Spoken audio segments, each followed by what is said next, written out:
సంగారెడ్డి జిల్లా ఆందోళ్ మున్సిపల్ పరిధిలో పలు అభివృద్ధి పనులకు శంకుస్థాపన చేశారు రాష్ట్ర ఆరోగ్య వైద్య శాఖ మంత్రి దామోదర రాజనరసింహ. ఆందోళ్ నియోజకవర్గంలో సుమారు 138 కోట్ల రూపాయల అభివృద్ధి పనులకు శ్రీకారం చుట్టారు. అందులో భాగంగా 80 కోట్ల అంచనాతో ఆందోళ్ నుండి చిలప్చెడ్ మండలం అజ్జిమరి వరకు బీటీ రోడ్డు నిర్మాణం, 20 కోట్లతో సంగుపేట్ నుంచి అన్నసాగర్ వరకు 4 లైన్ల రోడ్లు డివైడర్ నిర్మాణం, 6 కోట్లతో ఆందోళ్లో మున్సిపల్ భవన నిర్మాణం, ఆందోళ్ జోగిపేట మున్సిపల్ పరిధిలో 21 కోట్లతో సీసీ రోడ్ల నిర్మాణం చేపట్టనున్నట్లు తెలిపారు.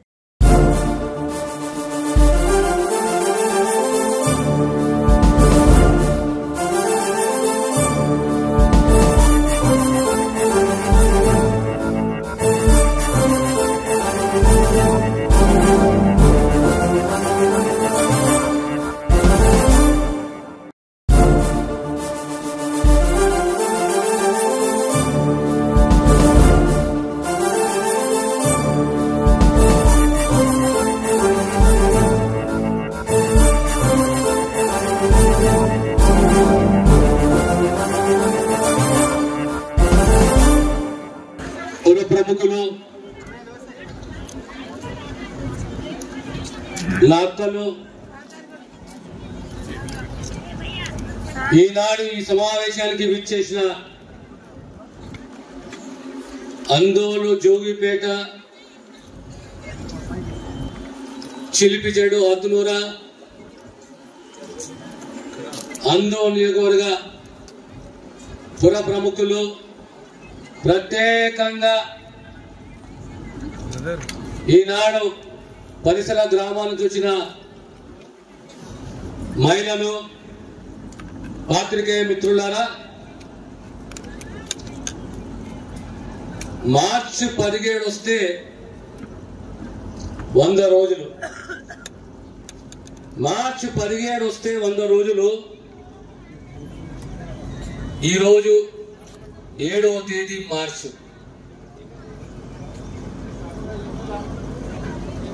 మొన్న జరిగిన ఎన్నికల్లో కాంగ్రెస్ పార్టీ సోనియా గాంధీ గారు, రాహుల్ గాంధీ గారు, పిసిసి అధ్యక్షులు రేవంత్ రెడ్డి గారు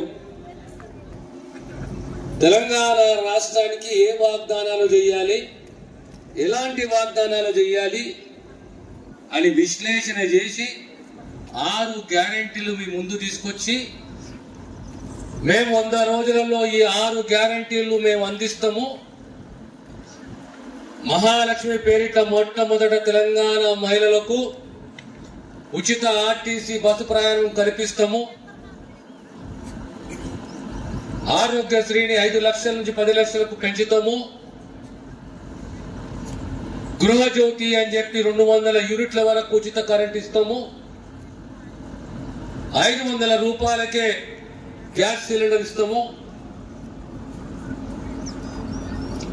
పేదలకు ఇళ్ల స్థలాలు ఇందిరమ్మ పేరు మీద ఇల్లు ఇస్తాము, నిరుద్యోగ యువతకు ఉద్యోగాల అవకాశాలు కల్పిస్తాము, నోటిఫికేషన్లు జారీ చేస్తాము, ఇచ్చిన మాట నిలబడే దిశగా మా ప్రయత్నము కృషి ఉంటుంది. కాంగ్రెస్ పార్టీ అంటే సంక్షేమాన్ని, అభివృద్ధిని సంపూర్ణంగా నమ్మే పార్టీ. 9 సంవత్సరాలు ఏ శాఖ తీసుకున్నా, ఏ రంగం తీసుకున్నా తీవ్రంగా నష్టపోయినము. 60 సంవత్సరాల సుదీర్ఘ తెలంగాణ పోరాటము. తెలంగాణ వస్తే మన తలరాతలు మారుతాయి, మన పిల్లల రాతలు మారుతాయి, ఆర్థికంగా ఎదుగుతాము, సామాజికంగా గుర్తింపు వస్తుంది, ఓ సమానత్వం ఏర్పడుతుంది, ఆత్మగౌరవంతో మేము బ్రతుకుతాము. తెలంగాణ అంటే మా తెలంగాణ స్వయం పాలన ఉంటుంది, పారదర్శకత ఉంటుంది, అవినీతి కాదు, దోపిడీ ఉండదు. అంటే ఈ రోజు 9 సంవత్సరాలు మనం చూసింది ఏంటి అంటే వచ్చి అబద్ధాలు, మోసాలు, అవినీతి కాదు దోపిడీ జరిగింది. ఆ కాలం నుంచి ఈ కాలం వరకు ఏ ప్రాజెక్టు తీసుకున్నా ఒక నాగార్జున సాగర్ ప్రాజెక్టే గాని, ఒక పోచంపాడే గాని, ఒక సింగూరు ప్రాజెక్టే గాని, ఏ ప్రాజెక్టు తీసుకున్నా 60 సంవత్సరాల చరిత్ర, 70 సంవత్సరాల చరిత్ర, 50 సంవత్సరాల చరిత్ర, ఎక్కడ కూడా ప్రాజెక్టు కూడా నష్టపోలేదు. నిర్మాణంలో ఎక్కడ కంప్లైంట్ లేదు, ఇక్కడ విచారణ జరగలేదు. కానీ 1,00,000 కోట్ల రూపాయల కాళేశ్వరంలో ఈరోజు పరిస్థితి ఏమున్నది? స్వయంగా ప్రధానమంత్రి వచ్చి చెప్పిపోతున్నాడు, కాళేశ్వరము కుంభకోణం, కాళేశ్వరము గుదిబండ, ఇలా క్రాక్లు వచ్చినాయి కాళేశ్వరంలో. మేడిగడ్డనే గాని, అన్నానే గాని, సుండినే గాని క్రాక్ల ద్వారా మునిగే అవకాశాలు ఉన్నాయి. అంటే 1,00,000 కోట్లకు పైగా ఈరోజు నష్టపోయినాము.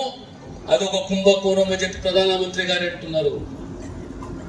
మరి అదే కాంగ్రెస్ పార్టీ ఆనాడు నెహ్రూ ఉన్నప్పుడు నాగార్జున సాగర్ ప్రాజెక్టు, అదే కాంగ్రెస్ ప్రభుత్వం నెహ్రూ ఉన్నప్పుడు పోచంపాడు ప్రాజెక్టు, అదే కాంగ్రెస్ పార్టీ ఆనాడు వెంగళరావు గారు ఉన్నప్పుడు సింగూరు ప్రాజెక్టు.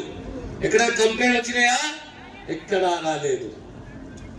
ఈనాడు మీ అందరి ఆశలతోటి ప్రభుత్వం ఏర్పడిన తర్వాత ఇంకా 100 రోజులకు 8 రోజులు 9 రోజులు ఉన్నది. ఈరోజు ప్రతి ఒక్క మాట నిలబెట్టుకునే దిశగా మా ప్రయత్నం ఉన్నది.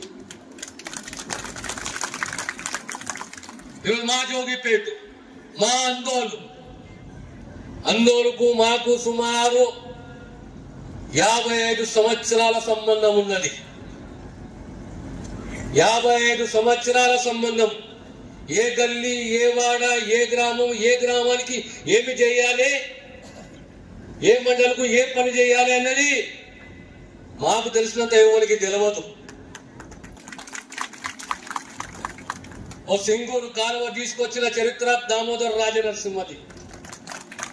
ఒక JNTU తీసుకొచ్చి 170 ఎకరాలలో 400 కోట్లతోటి ఒక JNTU తీసుకొచ్చిన చరిత్ర దామోదర రాజనరసింహది కాంగ్రెస్ పార్టీ. సుల్తాన్పూర్ కాండే ఎందుకు JNTU? ఇదన్నా మేధావులు నాకు చెప్పినారా సుల్తాన్పూర్ కాడ JNTU తేవాలని చెప్పి? లేదా మాకు రియల్ ఎస్టేట్ కింద 100 ఎకరాల భూమి ఉన్నదా? సుల్తాన్పూర్ అనేది జోగిపేటకు సంగారెడ్డికి మధ్యలో ఉంటది. మొదట పాలిటెక్నిక్ శివంపేట, ఆ తర్వాత JNTU, ఆ తర్వాత సంగూపేట కాడ మరి ఇంకో వ్యవసాయ పాలిటెక్నిక్, తర్వాత మహిళా పాలిటెక్నిక్ అందోళ్ళు. అంటే అంచెల ఆ ప్రాంతం అంతా అర్బనైజ్ కావాలి,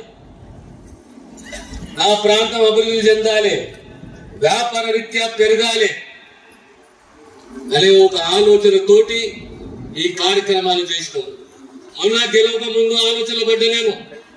అరే బైపాస్ వచ్చిన తర్వాత జోగిపేట చాలా నష్టపోయింది. సుమారు 50% జోగిపేట వ్యాపారం నష్టపోయింది.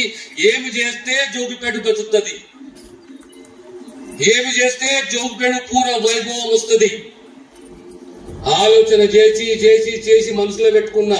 రేపొద్దున గెలిచిన తర్వాత మొట్టమొదటి పని చేయబోయేది నేను మాంజిరా మీద వంతెన, జోగిపేట, పోతుగల్లు, అచ్చమరికి వంతెన కట్టాలనే ఆలోచనతో కూర్చున్నా. చాలా మందిని అడిగిన ఊరికనే అయ్యి అక్కడి నుంచి గతంలో కాలినడకనే గాని, బల్లబాటనే గాని, సైకిళ్ల మీద గాని ఎంతమంది వస్తుండే మన ప్రాంతానికి అని చెప్పి. వాలంటీర్ మార్కెట్ రోజు కనీసం ఒక 10,000 మంది, 5,000 నుంచి 10,000 మంది వస్తారు. రోజు కనీసం 500 మంది జోగిపేటకు వస్తారు అని చెప్పి నా నిర్ణయం ఇంకా గట్టిగా అయింది. అంటే రేపొద్దున ఈ వంతెన నిర్మాణం పూర్తి అయితే ఈ రోడ్లని కూడా 60 ఫీట్లు 70 ఫీట్ల రోడ్లు కావాల్సిందే, రోడ్ల విస్తరణ కావాల్సిందే. 2 లారీలు పోవాలి, ఒకటి వచ్చే లారీ, ఒక పోయే లారీ పోవాలి. అప్పుడే పట్టణ ప్రాంతంగా జోగిపేట దిగుతుంది, అప్పుడే వ్యాపారం పెరుగుతుంది. వ్యాపారం పెరిగితే పేదవాళ్ళ నుంచి సౌకర్య దాకా ఆత్మస్థైర్యంతో ధైర్యంతో బ్రతుకుతారు.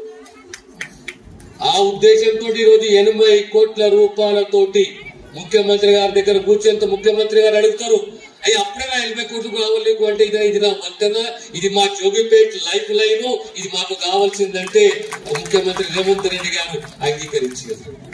మన శివారు ఎక్కడ ఉన్నది? సంగుపేట చౌరస్తా దాకా మన శివారు ఉన్నది. సంగుపేట చౌరస్తా నుంచి జోగిపేట అన్నసాగర్ వరకు డబుల్ రోడ్ వేసి సెంట్రల్ లైటింగ్ సిస్టమ్ పెట్టాలి. ఇంకేమి చేయాలి? అంటే ఇంకేమి చేయాలంటే నాకు పోయినసారి విద్యాశాఖ ఉండే, ఈసారి వైద్య శాఖ వచ్చింది. వైద్య శాఖ అన్నప్పుడు మళ్ళీ వైద్య శాఖ రావాలి కదా అందరూ జోగిపేటకు, రావాలా లేదా? రావాలంటే మళ్ళీ ఇప్పుడు మనకి నర్సింగ్ కాలేజ్ రాబోతుంది అందోలగుట్టకు. 150 పడకల ఆసుపత్రి రాబోతుంది అందోలగుట్టకు. అంటే అందోలు, జోగిపేటు కళాశాలలు, పాఠశాలలు, నర్సింగ్ కాలేజీలు, ఓ వంతెన ఇవన్నీ కలిసి ఏమవుతుంది? జోగిపేటు పట్టణము ఎదుగుతుంది, పెరుగుతుంది, వ్యాపారం పెరుగుతుంది. ఈ ఆలోచనతోటి గతంలో 2003లో ఆనాడు రాజశేఖర్ రెడ్డి గారు పాదయాత్రలో ఒక మాట ఇచ్చారు. సింగూరు జలాలు, జోగిపేట ప్రాంత, అందోలు ప్రాంత రైతుల యొక్క హక్కు, ఆ హక్కును మేము కాపాడతామని చెప్పేసి ఆనాడు సుమారు 90 కోట్లు 100 కోట్ల రూపాయలతోటి 50-40 వేల ఎకరాలకు సాగునీరు అందించిన చరిత్ర రాజశేఖర్ రెడ్డి గారిది, దామోదర్ రాజనరసింహది, కాంగ్రెస్ పార్టీకి. ఈనాడు ఇంకేం చేయాలంటే అందోలు చెరువుని సుందరీకరణ చేయాలి.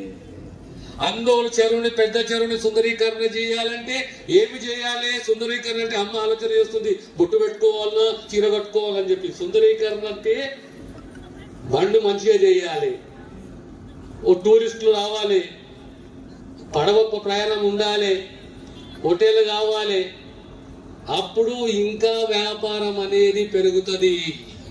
So Andol should become a tourist spot. Andol జోగిపేటకు అది టూరిస్ట్ స్పాట్ అయితే పెద్ద చెరువు రేపు మళ్ళీ మనకు వ్యాపారం పెరుగుతుంది. అదే రకంగా మన ప్రాంతము 30 టీఎంసీల జలాశయం సామర్థ్యం కలిగిన సింగూరు, అన్నిట్లో దగ్గర ఎదున్నది జలాశయం అంటే పోచంపాడు కాదు, నాగరసాగర్ కాదు, కాళేశ్వరం కాదు, మల్లరసాగర్ కాదు, సింగూరు ప్రాజెక్టు సిటీకు దగ్గర ఉంటది. ఆ సింగూరు ప్రాజెక్ట్ ని టూరిస్ట్ స్పాట్ గా మనము మారుస్తే రేపు పుల్కల్లు, అందోలు ఈ ప్రాంతం అంతా కూడా వ్యాపార రీత్యా భూముల రేట్లు అన్ని పెరుగుతున్న ఆలోచనతోటి రేపు పొద్దున సింగూరు ప్రాజెక్ట్ ని టూరిస్ట్ స్పాట్ గా మార్చిపోతున్న విషయాన్ని తెలియజేస్తున్నా. విషయమే కలవదనుకుంటే చాలా మందికి ఈ రోజు వట్టిపల్లికి 11 కోట్ల రూపాయలతోటి 30 పడకల ఆసుపత్రిని మంజూరు చేస్తాము. అందులో 5 బెడ్లు డయాలిసిస్ బెడ్లు. ఎవరన్నా నాకు చెప్పిర్రా, అడిగిర్రా? లేదు. నన్ను ఉల్టా బదలాన్ని చేసి వాళ్ళు మార్కెట్ కట్టిస్తే మా జోగిపేట నష్టపోయింది అని చెప్పేసి. అయ్యా నేను అన్ని ప్రాంతాలను బ్యాలెన్స్ చేయాలి. నేను హాస్పిటల్ అక్కడ ఇచ్చినా, ఇక్కడ హాస్పిటల్ ఇచ్చినా, పత్రికలు ఏమో చెప్తుండే అయ్యో ఇక్కడ మన ప్రాంతం నష్టమైపోయింది అని చెప్పేసి. కానీ ఇక్కడ చూడు, ఇక్కడనేమో 50 కోట్ల రూపాయల ఆసుపత్రులు, 150 పడకల ఆసుపత్రులు, అక్కడేమో 30 పడకల ఆసుపత్రి. ఇలా మీ జోగిపేటకు అంబులెన్స్ ఇచ్చిన రేపు పొట్టిపల్లికి ఒక అంబులెన్స్ ఇవ్వబోతున్నాము. ఈ రకంగా ఈరోజు కస్తూర్బా స్కూల్లే గాని, ఈరోజు డిగ్రీ కళాశాలనే గాని పిల్లలు కంఫర్టబుల్ గా, అభద్రత కాదు భద్రతతోటి అన్ని సౌకర్యాలు పిల్లలకు కల్పియాలి. అది మన కనీస ధర్మము, బాధ్యత. ఏదో కస్తూర్బాకు పొండి, ఒక సోషల్ వెల్ఫేర్ స్కూల్ కు పొండి, ఒక మోడల్ స్కూల్ కు పొంది ఆ పిల్లల పరిస్థితి ఎంత దీనంగా ఉంది, హాస్టల్ పరిస్థితి ఎంత దీనం ఉంది, పట్టించుకునే నాదుడు లేకుండే 9.5 సంవత్సరాలు. కానీ ఈనాడు ప్రతి కస్తూర్బాకు, ప్రతి మోడల్ స్కూల్ కు, ప్రతి దానికి 1 కోటి, 2 కోట్ల రూపాయలు, 3 కోట్ల రూపాయలు వచ్చే 6 మాసాలు 9 మాసాలలో ప్రభుత్వ ఫండే గాని, సిఎస్ఆర్ ఫండే గాని, ఎమ్మెల్యే ఫండే గాని పెట్టి తీరుతాము.